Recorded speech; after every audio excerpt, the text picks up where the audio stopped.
Hey everyone, this is Jesse from DarkstormReviews.com and welcome to New Comics and Booze for April 16th, 2014. As always, first the booze. So, today, after going to the Silver Snail to pick up my books, I went to the LCBO nearby, 2 blocks away, and picked up a bottle of Blonde de Chambre from Unibrew in Quebec. Awesome brewery. I haven't had this one yet, so we'll give it a try. It's a blonde, of course, 5% ABV, and this is a 750 milliliter bottle. And we have to twist off this fancy metal thingy and cork. There we go. Pop, pop, pop. I was going to use my steam whistle glass, but on the back of the bottle, they recommend you don't use a glass that looks like that. You should use one that's pretty much just kind of straight. I'm not really sure what the name is, but my Hobgoblin glass, I think, fits the bill, more or less. So here we go. Yeah, I don't know if that really makes much of a difference or not, but hey. I will do what the label says. Oh, very foamy. Ooh, pouring it a little bit fast. Fizzle, fizzle, fizzle. Ooh. Okay, so we'll just put this aside for a moment, let that settle a bit, and get to the comics. Okay, so first, I will show off this little Inhuman Medusa poster thingy I got for free. I'm sure a lot of you got this for free as well. For the past 3 weeks now, I've been getting these free Inhuman posters. I forgot to show off the one from last week though, so here it is. This is Lash from Inhuman, pretty cool. Yeah, I really like these, especially because they include some pencil art there too, which is pretty cool. So first up, the Superior Spider-Man, issue 31, series finale. This is a big book. I don't know how many pages this is, but it is thick, and with the price to match at $5.99. I have not really looked through this at all. In fact, I'm showing more than I've actually looked at myself. This is definitely going to be the first book that I read, and I will certainly be reviewing them, this one as well, on Bagged and Boarded issue 25 within the next few days. I don't know. I don't have a real schedule for my reviews as much as I'd like to. I'm pretty terrible with time management. Anyways, cannot wait to read this. Kind of sad to see it go, but Parker has to come back eventually. And like I said in my reviews before and in these videos too, I think Dan Slott timed this just right. He didn't let the series drag or get the whole concept of Spider-Rock get old, at least to me. So now it's time for Peter to come back. Yeah, I can't wait to read that. Sinestro, issue number 1. Like a lot of Green Lantern fans, although I'm not currently following the main Green Lantern book, because it's just not as good as the Jeff Johns one was. It was okay for a little while. I dropped it about 2 months ago. Love Sinestro. He's been gone for a while, of course, if you've been following the Lantern books at all. Now he has his own series, which is maybe a good idea. I mean, he's a very cool character. Complicated guy. I just don't know how long a solo series of his will last for. It looks pretty good. Nice artwork, lots of yellow, of course. Written by Cullen Bunn and drawn by Dale Eaglesham. I'm terrible with name pronunciations. But it does look pretty interesting, and this will be, I don't know what the second thing I read, but I will probably be reviewing that one as well, just because it is a #1. Ms. Marvel, issue #3. I don't know how long I'll follow this for or not, but I mean, this has been really fun so far.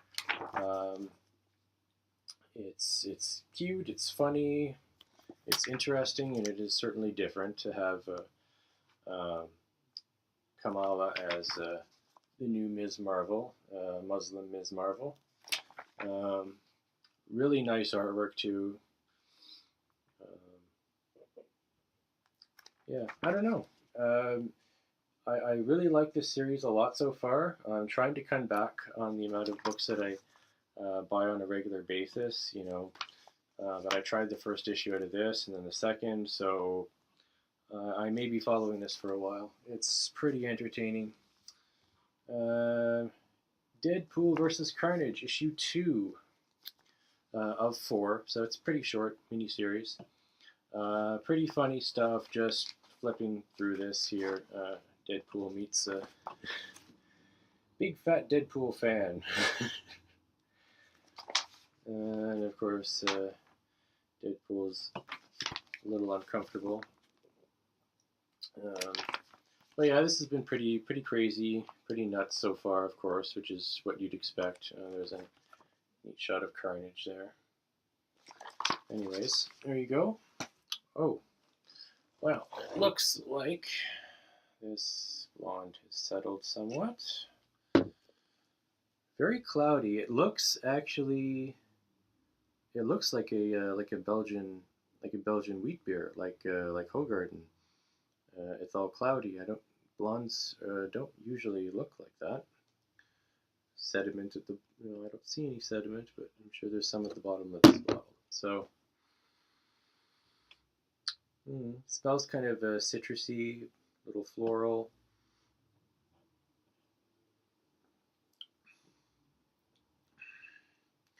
Wow, it doesn't really taste like a blonde to me.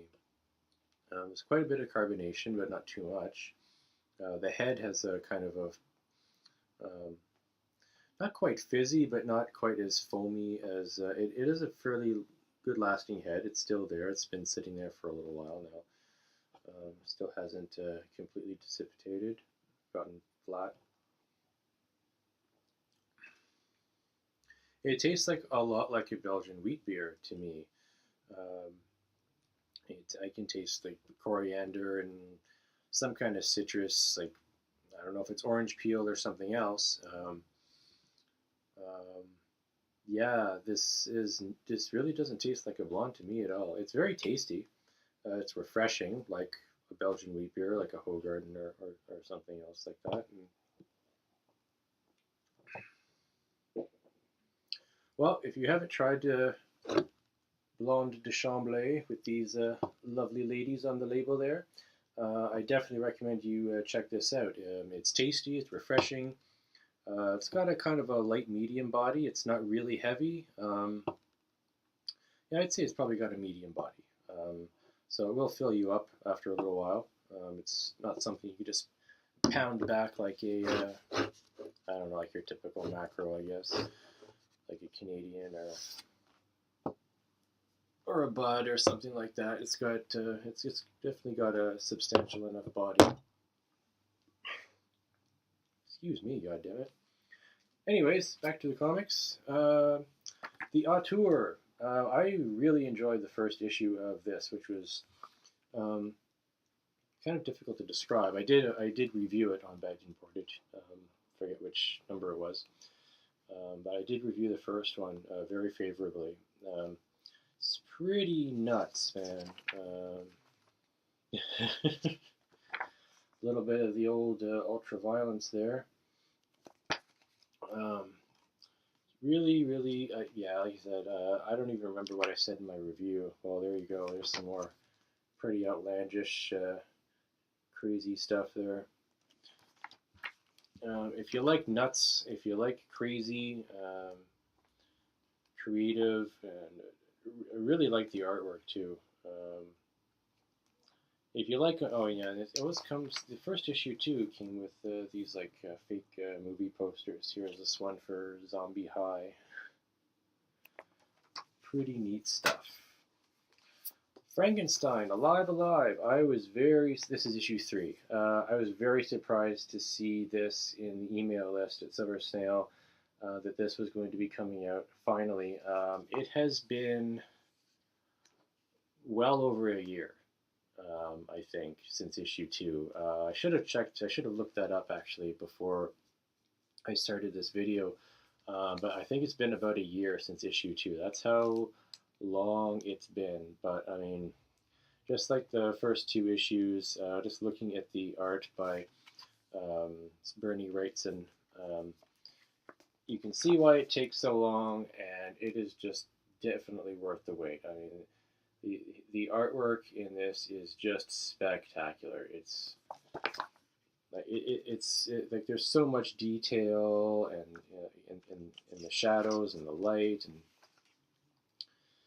facial expressions, and it's just so detailed. And I love black and white art. Love black and white art, whether it's just pencil or pen and ink. It's just really beautiful stuff in a dark kind of way, of course. And it's written by Steve Niles, who is also a great writer for this sort of stuff, horror stuff. I hope it won't. I don't know how long this is supposed to be, actually. I have no idea if how many issues are planned for this. But I hope, well, it says to be continued, so there is going to be another one. I just hope we don't have to wait another year for issue 4 to come out. And continuing with the horror, it's Haunted Horror issue 10. If you don't know what these are, this is published by IDW. They're reprints, scans of very hard to find, rare horror comics from the 1950s. So if you like Tales from the Crypt, Vault of Horror, that sort of thing, then you should definitely be picking this up. It's great vintage 1950s schlocky horror tales. You get 45, 48 pages, something like that. I don't remember exactly. It's quite a bit with no ads in the middle for only $3.99. So you get a lot of bang for your buck in these. I've been collecting these since the first one. Because there are no, I believe all the comics that are featured in the Haunted Horror series, I don't think any of them are available in other compilations, graphic novel form or whatnot. I think this is the only way to get them, and there's always, at the beginning, a little blurb here from the publisher.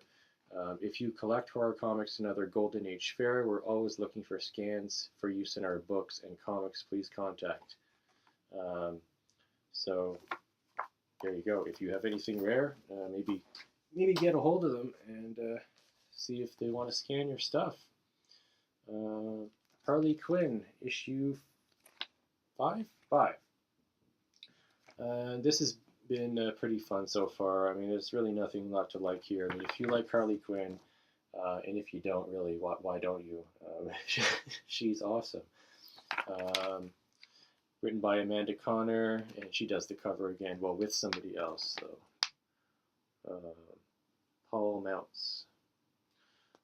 Yeah, and then the rest of the art, of course, is done by Chad Hardwin, and co-written by Jim, I always forget their names, Jimmy Palmiotti and Amanda Connor.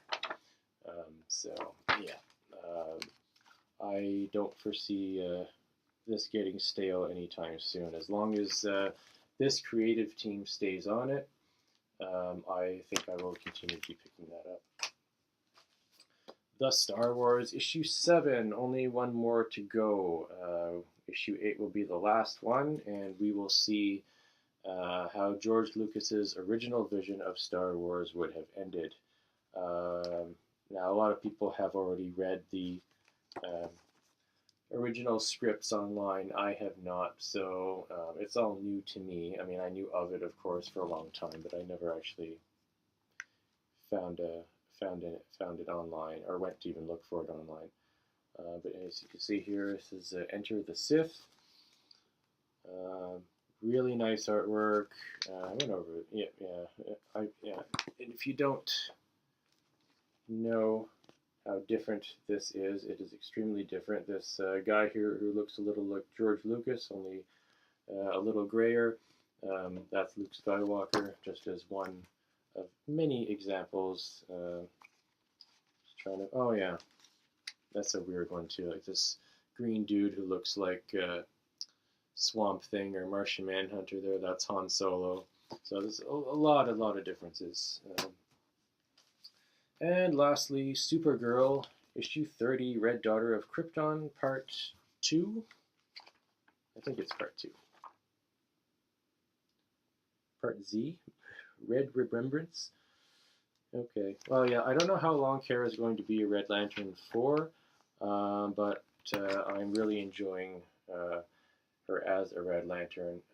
This story, Red Daughter of Krypton, is taking place in Supergirl and Red Lanterns, and I've been collecting them both, especially for this story arc, which I have been enjoying very, very much. There's another example there, some art. Really pretty cool cover too. I like that. So that's about it. That's what I picked up this week, which was a little too much. I have been cutting back on what I've been buying every week, but that was a little too much. I feel like I should have bought a little less, but what are you going to do, right? Comics are awesome. It's hard to just cut them in half, right? So, I'm Jesse from Darkstorm Reviews. Thanks for watching as always, and cheers.